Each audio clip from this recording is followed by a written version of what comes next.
और अब 9 second news की शुरुआत करेंगे। सबसे पहले लोकसभा स्पीकर के चुनाव से जुड़ी खबरें।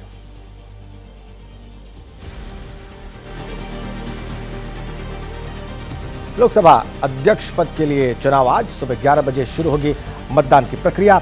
ओम बिरला और के सुरेश के बीच मुकाबला। स्पीकर के पद पर आज है चुनाव।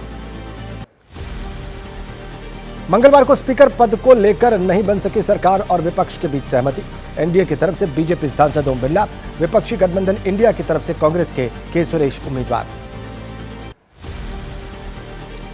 स्पीकर पद के लिए विपक्ष के उम्मीदवार के सुरेश ने एबीपी न्यूज से कहा, ओम बिरला मेरे दोस्त हैं, अगर सरकार सुबह 11 बजे तक भी मान जाए तो मैं नामांकन वापस ले लूंगा। केरल से 8वीं बार लोकसभा पहुंचे के सुरेश ने कहा, यह हारने या जीतने का विषय नहीं है, बल्कि बात इस परंपरा की कि सत्तारूढ़ दल का रहेगा लोकसभा अध्यक्ष और विपक्ष का रहेगा उपाध्यक्ष। लोकसभा अध्यक्ष चुनाव को लेकर कांग्रेस ने अपने सांसदों को व्हिप जारी किया। आज सुबह 11 बजे सदन में मौजूद रहने के निर्देश। मतदान में सांसद लेंगे हिस्सा। बीजेपी ने भी लोकसभा अध्यक्ष के चुनाव को लेकर सांसदों को व्हिप जारी किया। अपने सभी सांसदों को सदन में मौजूद रहने के लिए कहा। सुबह 11 बजे से सदन के स्थगित होने तक सदन में उपस्थित रहने के निर्देश। इंडिया गठबंधन के दलों की बैठक हुई। लोकसभा अध्यक्ष चुनाव को लेकर रणनीति पर चर्चा हुई। टीएमसी भी इसमें शामिल हुई। आगामी सत्र को लेकर मंथन हुआ। सभी दलों ने अपनी राय रखी।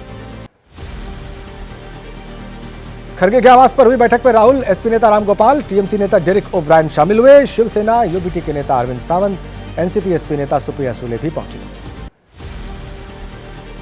संसद में चर्चा करते दिखे टीएमसी नेता अभिषेक बनर्जी। कांग्रेस नेता राहुल गांधी, आज लोकसभा स्पीकर के लिए होना है चुनाव। दोनों ने आगामी रणनीति पर बात की। विपक्षी दलों की दलील, परंपरा के मुताबिक विपक्ष को मिलना चाहिए लोकसभा उपाध्यक्ष का पद। यदि सरकार सहमत तो स्पीकर पद के लिए सरकार को देंगे समर्थन। एनसीपी एससीपी नेता शरद पवार ने कहा, लोकसभा अध्यक्ष पद को लेकर किसी से नहीं हुई चर्चा, लेकिन सरकार के पास स्पीकर और विपक्ष के पास डिप्टी स्पीकर पद रहने की परंपरा।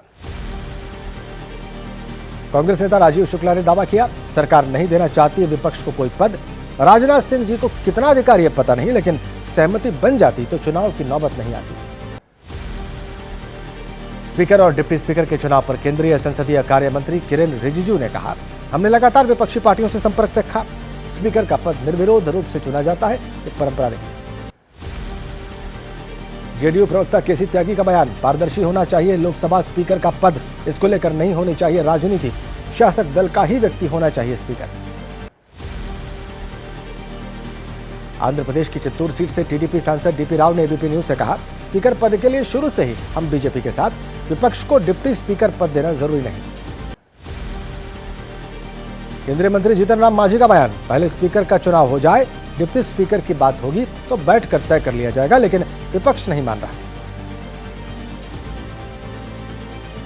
और 9 सेकंड न्यूज में अब राजनीति की बड़ी खबरें। लोकसभा में नेता प्रतिपक्ष होंगे राहुल गांधी। इंडिया गठबंधन के घटक दलों की बैठक में लिया गया फैसला। कांग्रेस ने लोकसभा चुनाव में जीती है 99 सीटें। कांग्रेस ने लोकसभा अध्यक्ष पद के चुनाव से एक दिन पहले राहुल गांधी को नेता विपक्ष बनाने का फैसला लिया। कांग्रेस नेता केसी वेणुगोपाल ने कहा, प्रोटेम स्पीकर को पत्र भेजा। कांग्रेस कार्य समिति ने बीती 8 जून को सर्वसम्मति से पारित किया था प्रस्ताव। पूर्व अध्यक्ष राहुल गांधी से नेता विपक्ष का पद संभालने की अपील की थी। कांग्रेस अध्यक्ष खड़गे ने एक्स पर पोस्ट करके कहा, राहुल पक्ष में खड़े अंतिम व्यक्ति की आवाज।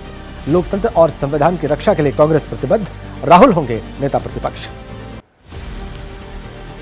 राहुल के लोकसभा में नेता प्रतिपक्ष नियुक्त किए जाने पर कांग्रेस नेता प्रमोद तिवारी ने कहा, जनता की आवाज जिसे दबाया जा रहा था, अब राहुल के माध्यम से निर्भीक होकर संसद में गूंजेगी। लोकसभा में 7 सांसदों ने नहीं ली है शपथ। 7 में से 4 सांसद अगर पहुंचे तो दिलाई जाएगी शपथ। एसपी सांसद अफजाल अंसारी को सुप्रीम कोर्ट के एक आदेश के चलते नहीं दिलाई गई शपथ। हरियाणा विधानसभा चुनाव की रणनीति को लेकर कांग्रेस की आज बैठक। शाम 5 बजे पार्टी मुख्यालय में मीटिंग। मंगलवार को महाराष्ट्र कांग्रेस को लेकर हुई बैठक। कांग्रेस अध्यक्ष खड़गे का पोस्ट, कांग्रेस ने महाराष्ट्र को देश का सबसे समृद्ध और विकासशील राज्य बनाया था, लेकिन बीजेपी सरकार ने उद्योग चौपट कर दी। अब बदलाव की ओर देख रहा है देश।